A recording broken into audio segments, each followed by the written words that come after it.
Hello everyone.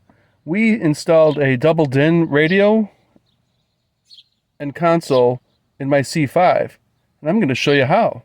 Stay tuned.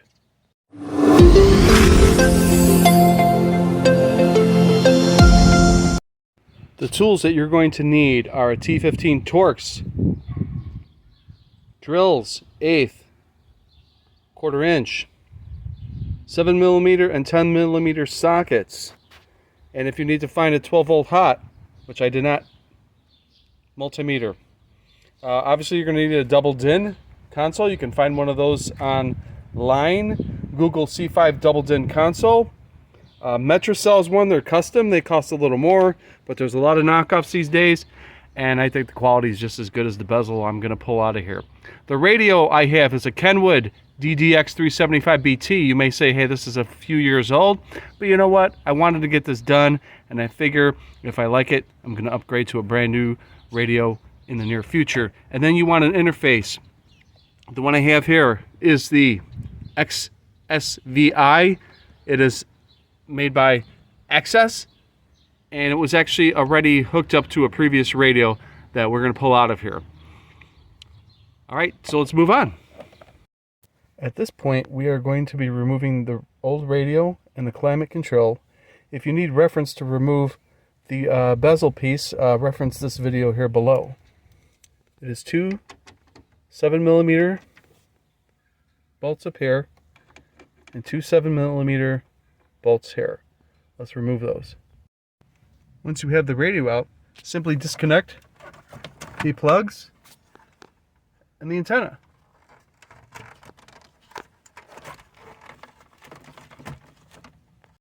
We'll disconnect this piece from the climate control. Be careful because there's a lot of pins in it. You want to be very methodical in doing so. At this point, before we mess with the wiring, we are going to look at removing these brackets here. The one up here and the one down here.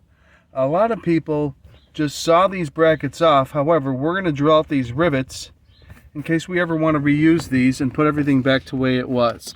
So we're going to drill out these 4 rivets. This is what it looks like with the rivets drilled out. Now we're going to show you exactly how we do that.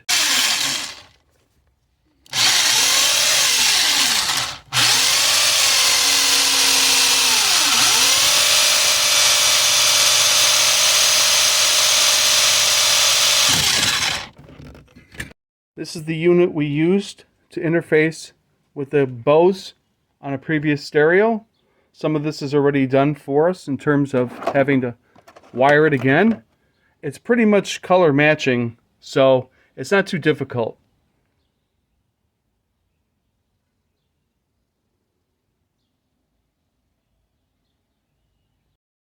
All right, folks, this is what it looks like with the brackets removed. Here's the top bracket. I've even marked it.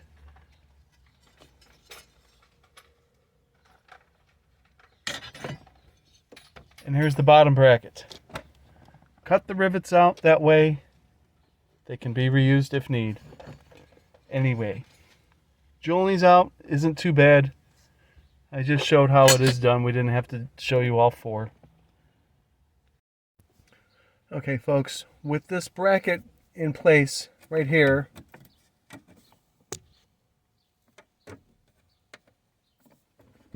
and here, you're supposed to drill a hole here of 1/4 inch, 1/8, and right here, of a 1/4 inch. So we did that. Unfortunately, when you go to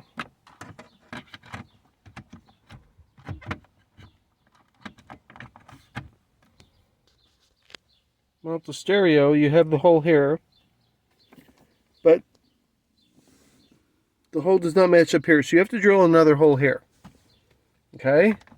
I also want to point out that this hole here is where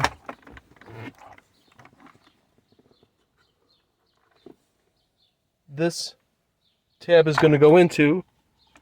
You may have to pry out this little guy. It may fall out, but that's where this is, and that's where that tab's going to go. So we're going to drill that hole now.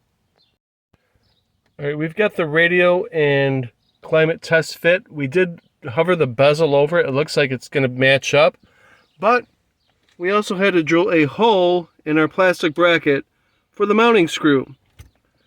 So now we will mount these two screws, and looking down here, depending on the circumstance, we may decide to drill a couple more 1/4-inch holes right there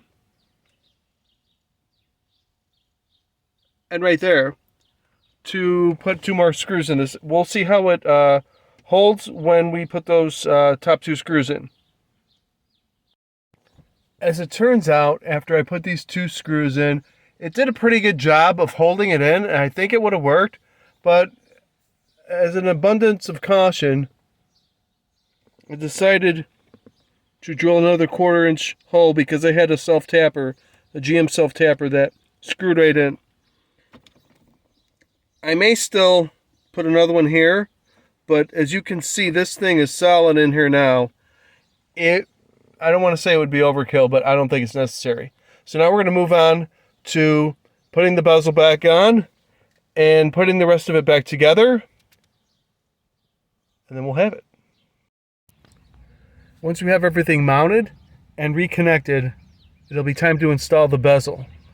You can watch that here, or you can reference my video on how to remove and reattach the bezel on the C5, because honestly, the single DIN and the double DIN, the bezel removal and installation is the same. Thank you. So this is what it looks like with the bezel installed. As you can see, it's a good fit.